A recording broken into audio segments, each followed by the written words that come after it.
Hello friend, मैं लक्ष्य Kumar LN के क्लास में आपका स्वागत है। आज की वीडियो में आपको हिंदी व्याकरण में विशेषण, क्रिया और समास के बहुत ही महत्वपूर्ण ऑब्जेक्टिव क्वेश्चन बताने जा रहे हैं, जो कि मैट्रिक परीक्षा में 12 पूछे जाते हैं। तो दोस्तों, एक भी क्वेश्चन को स्किप नहीं करना है, वीडियो को शुरू से अंत तक देखना है। वीडियो को लाइक सब्सक्राइब जरूर करें और बेल आइकन दबाना ना भूलें। तो चलिए स्टार्ट करते हैं आज का पहला क्वेश्चन। क्वेश्चन 1, गुणवाचक विशेषण है। यह बताना गुणवाचक विशेषण कौन है। ऑप्शन 3 किलो, बी अच्छा, सी अधिक, डी 4। तो गुणवाचक विशेषण कौन है? तो अच्छा है। यहाँ पर ऑप्शन बी, जिसमें गुण की चर्चा की जाए वो गुणवाचक विशेषण है। इसे याद रखना होगा। अब विशेषण किसे कहते हैं? जो शब्द संज्ञा अथवा सर्वनाम की विशेषता बतलाए उसे विशेषण कहते हैं। जैसे काली गाय चरती है, काली गाय चरती है, इसमें काली क्या हो गया? तो काली विशेषण हो गया। इसे याद रखना होगा। चलिए अगला क्वेश्चन देखते हैं।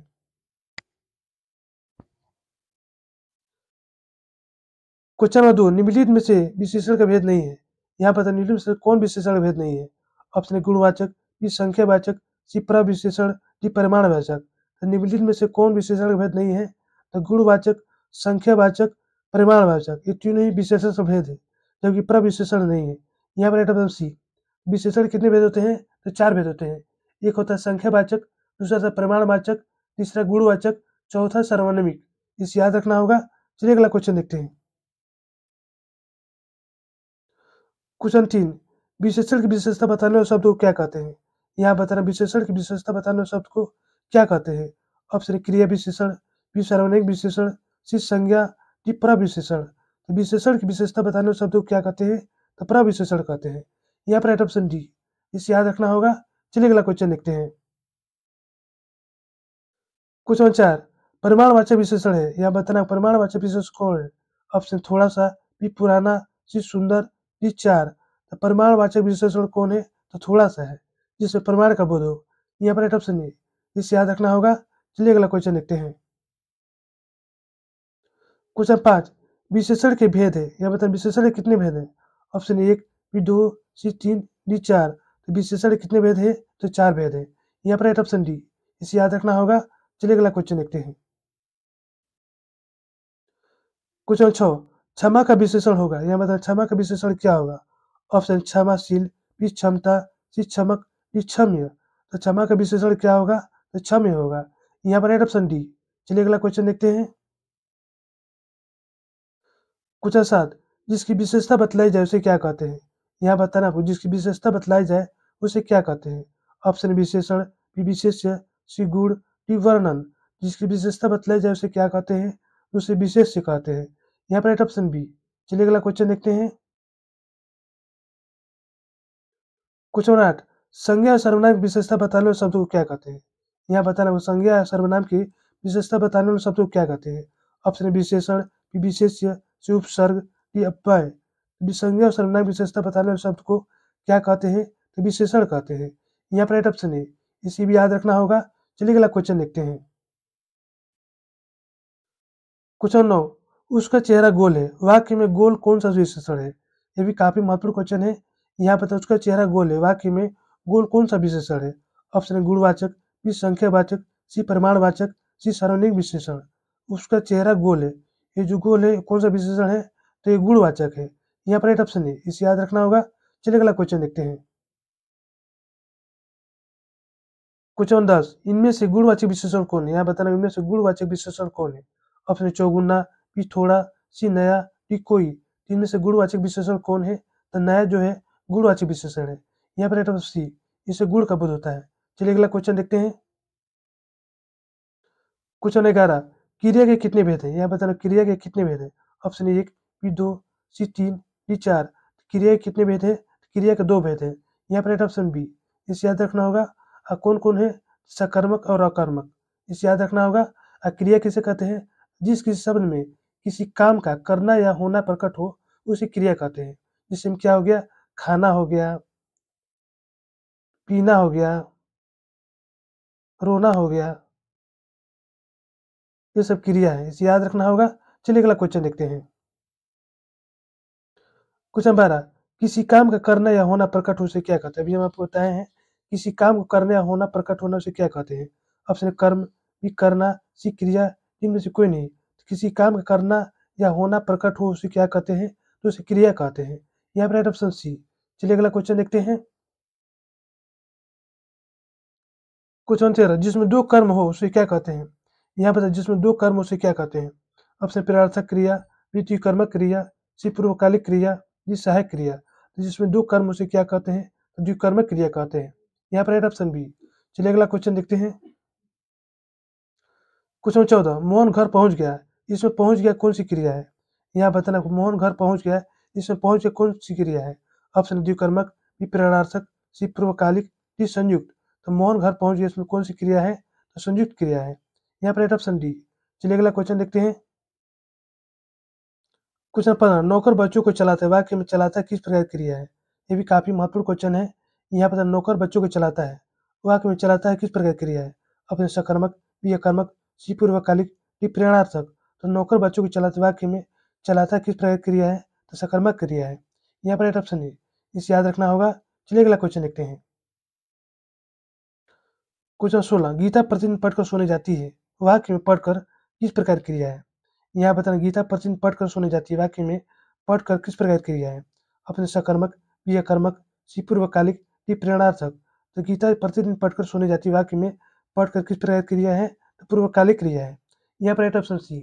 ये क्रिया समाप्त करने के बाद तत्काल दूसरी क्रिया शुरू हो जाती है, उसे हम पूर्वकालिक क्रिया कहते हैं। इसे याद रखना होगा। चलिए अगला क्वेश्चन देखते हैं। क्वेश्चन 69 राम फल खाता है कैसी क्रिया है? यहाँ पर राम फल खाता है कैसी क्रिया है? ऑप्शन सकर्मक, बी अकर्मक, सी पूर्वकालिक क्रिया, डी सहायक क्रिया। तो राम फल खाता है कैसी क्रिया है? सकर्मक क्रिया है। यहाँ पर राइट ऑप्शन है, इसे याद रखना होगा। वही पर दिया रहता है कि राम खाता है, तो राम खाता है तो क्या होगा? तो कर्मक क्रिया हो जाएगा। इसे भी साथ में याद रखना होगा। चलिए अगला क्वेश्चन देखते हैं। कुछ 18 राम ने रोटी खाई, वाक्य में क्रिया किसके अनुसार होगी? यहाँ बताना आपको राम ने रोटी खाई, वाक्य में क्रिया किसके अनुसार होगी? ऑप्शन कर्ता, बी कर्म, सी भाव, डी किसी के अनुसार नहीं। तो राम ने रोटी खाई वाक्य में क्रिया किसके अनुसार होगी? तो कर्म के अनुसार होगी। यहाँ पर ऑप्शन बी। इसे याद रखना होगा। चलिए अगला क्वेश्चन देखते हैं। क्वेश्चन 19 समास के कितने भेद होते हैं? यहाँ बताना समास के कितने भेद होते हैं? ऑप्शन 2, बी 4, सी 6, डी 7। समास के कितने भेद होते हैं? समास के 7 भेद होते हैं। यहाँ पर राइट ऑप्शन डी। इसे याद रखना होगा। समास किसे कहते हैं? दो शब्दों के बीच विभक्ति का लोप करके दोनों शब्दों का मिलान को समास कहते हैं। इसे याद रखना होगा। समास कितने प्रकार के होते हैं? 7 प्रकार के होते हैं। कौन कौन होते हैं? अविभाव समास, तत्पुरुष समास, क्रमधारय समास, द्वंद्व समास, द्विगु समास, बहुव्रीहि समास, न समास। इसे याद रखना होगा। चलिए अगला क्वेश्चन देखते हैं। क्वेश्चन 20 द्वंद्व समास है, यहाँ बताना द्वंद्व समास कौन है? ऑप्शन दशानन, बी प्रेम सागर, सी दिन रात, डी प्रतिदिन। तो द्वंद्व समास कौन है? तो दिन रात है। यहाँ पर राइट ऑप्शन सी। द्वंद्व समास में दोनों पद प्रधान होते हैं, इसे याद रखना होगा। चलिए अगला क्वेश्चन देखते हैं। क्वेश्चन 21 अविभाज्य समास में कौन सा पद प्रधान होता है? यहाँ बताना हमको अविभाज्य समास में कौन सा पद प्रधान होता है? ऑप्शन पूर्व, बी उत्तर, सी दोनों, तीनों सभी। तो अविभाज्य समास में कौन सा पद प्रधान होता है? तो प्रथम पद प्रधान होता है, इसे याद रखना होगा। चलिए अगला क्वेश्चन देखते हैं। क्वेश्चन 22 तत्पुरुष समास का उदाहरण नहीं है, मतलब निम्न से कौन तत्पुरुष समास का उदाहरण नहीं है? ऑप्शन राजपूत, बी पवन पुत्र, सी बनवास, डी चौराहा। तत्पुरुष समास का कौन उदाहरण नहीं है? राजपूत, पवन पुत्र, बनवास, ये सभी तत्पुरुष समास है, जबकि चौराहा नहीं है। चौराहा क्या है? तो चौराहा द्विगु समास है। राजपूत, पवन पुत्र, बनवास यह तत्पुरुष समास है। तत्पुरुष समास किसे कहते हैं? तत्पुरुष समास के समस्त पद में दूसरा पद प्रधान होता है, उसे तत्पुरुष समास कहते हैं, इसे याद रखना होगा। चलिए अगला क्वेश्चन देखते हैं। क्वेश्चन 23 कर्मधारय समास है, यहाँ बताना निम्न से कौन कर्मधारय समास है? ऑप्शन चतुर्भुज, बी ऋषिपुत्र, सी चंद्रमुख, डी बनवास। तो कर्मधारय समास कौन है? तो चंद्रमुख है। यहाँ पर राइट ऑप्शन सी। इसे याद रखना होगा। कर्मधारय समास किसे कहते हैं?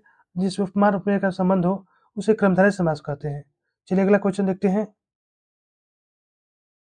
क्वेश्चन 24 जहाँ दोनों पद प्रधान हो वो कौन सा समास है? ये भी काफी महत्वपूर्ण क्वेश्चन है।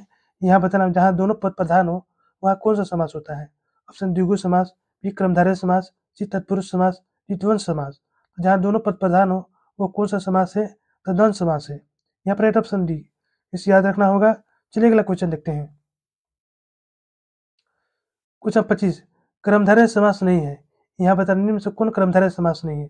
ऑप्शन ए कमल नयन, बी चवन्नी, सी नीलांबर, डी कृष्ण शराब। तो क्रमधारय समास निम्न से कौन नहीं है? तो चमनी जो है क्रमधारय समास नहीं है। ये क्या है? ये द्विगु समास है, इसे याद रखना होगा। चलिए अगला क्वेश्चन देखते हैं। क्वेश्चन 26, अव्ययीभाव समास में यहाँ बताना अव्ययीभाव समास में क्या होता है?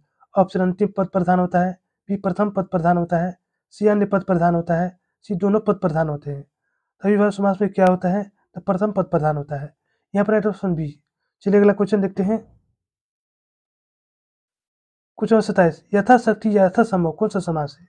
यहाँ बताना आपको यथाशक्ति या यथासंभव कौन सा समास है? अपने नंद समास, बी कर्मधारय समास, सी बहुब्रीहि समास, डी अव्ययीभाव समास। यथाशक्ति यथासंभव कौन सा समास है? अव्ययीभाव समास है। यहाँ पर राइट ऑप्शन डी। चलिए अगला क्वेश्चन देखते हैं।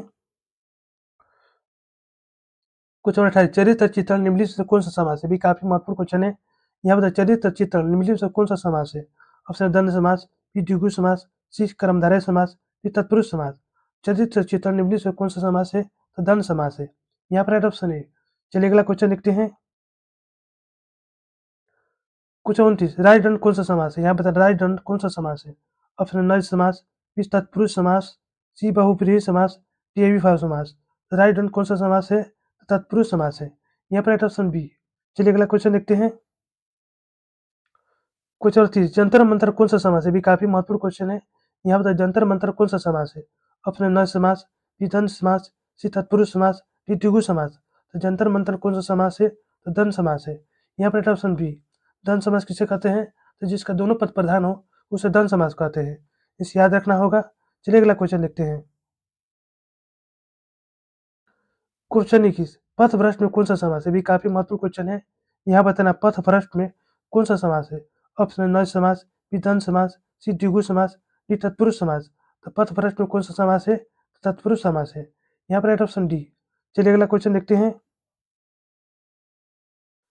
क्वेश्चन 32, जिस समास का पहला पद अवयव होता है उसे कौन सा समास कहते हैं? यहाँ बताना जिस समास का पहला पद अवयव होता है उसे कौन सा समास कहते हैं? ऑप्शन द्वंद्व समास, बी द्विगु समास, सी अव्ययीभाव समास, डी तत्पुरुष समास। जिस समास का पहला पद अवयव होता है वो कौन सा समास है? तो अव्ययीभाव समास है। यहाँ पर राइट ऑप्शन सी। चलिए अगला क्वेश्चन देखते हैं। क्वेश्चन 23, जिस समास के दोनों पद समानता प्रधान होते हैं क्या कहलाते हैं? यहाँ बता जिस समास के दोनों पद समानता प्रधान होते हैं वो कौन से समास कहलाते हैं? ऑप्शन द्विगु समास, बी द्वंद्व समास, सी नर समास, डी अव्ययीभाव समास। जिस समास के दोनों पद प्रधान होते हैं वो कौन से समास कहलाते हैं? तो द्वंद्व समास कहलाते हैं। यहाँ पर राइट ऑप्शन बी। चलिए अगला क्वेश्चन देखते हैं। क्वेश्चन 34, पथभ्रष्ट का सही समास विग्रह क्या है? यहाँ बता पथभ्रष्ट का सही समास विग्रह क्या है? ऑप्शन पथ का भ्रष्ट, बी पथ में भ्रष्ट, सी पथ पर भ्रष्ट, डी पथ से भ्रष्ट। तो पथ भ्रष्ट का सही समास विग्रह क्या है? पथ से भ्रष्ट। यहाँ पर राइट ऑप्शन डी। चलिए अगला क्वेश्चन देखते हैं। क्वेश्चन 25, राजपुत्र कौन सा समास है? भी काफी महत्वपूर्ण क्वेश्चन है। यहाँ बताना राजपुत्र कौन सा समास है? ऑप्शन द्विगु समास, बी द्वंद्व समास, सी तत्पुरुष समास, डी अव्ययीभाव समास। तो राजपुत्र कौन सा समास है? तो तत्पुरुष समास है। यहाँ पर राइट ऑप्शन डी। इसे याद रखना होगा। तो दोस्तों यहीं पर हमारा वीडियो समाप्त होता है। यदि मेरी वीडियो आपको अच्छी लगी तो लाइक सब्सक्राइब जरूर करें और बेल आइकन जरूर दबाएं जिससे नई वीडियो को नोटिफिकेशन आपको मिलता रहे।